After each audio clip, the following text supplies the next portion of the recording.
এসেছি Howrah station. Howrah station মানেই একটা নস্টালজিয়া। আজকে আমরা হাওড়া থেকে চলে যাচ্ছি বরাভূম, পুরুলিয়া। কালকে সকালে পৌঁছবো। আজকে আমাদের ট্রেন রয়েছে রাত 11:30টায়, ঠিক 11:15, আর আমাদের চক্রধরপুর এক্সপ্রেস ঢুকে গেল একদম হাওড়া স্টেশনে। আমরাও উঠে পড়েছি আর দারুণ দারুণ সিট পেয়েছি। এসে গেছে বরাভূম স্টেশন, আমরা নেমেও পড়েছি।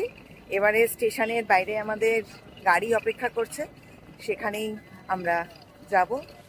এখানে এসে যেটা সবচেয়ে ভালো লাগছে, বরাভূম স্টেশনটা খুব ছোট একটা স্টেশন হলেও কিন্তু ভীষণ নিট অ্যান্ড ক্লিন, আর এখানে রয়েছে এলিভেটর। বরাভূম স্টেশনে রয়েছি আমরা।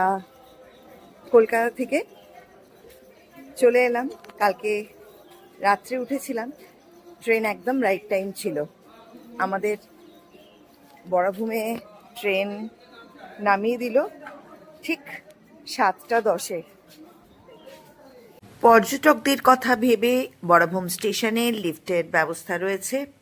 আমরা এখন প্ল্যাটফর্ম 1 থেকে লিফটে করে ওপরে চলে যাব। বরাভূম স্টেশন থেকে আমাদের মাথা ফরেস্ট রিসর্ট মাত্র 16 কিলোমিটার।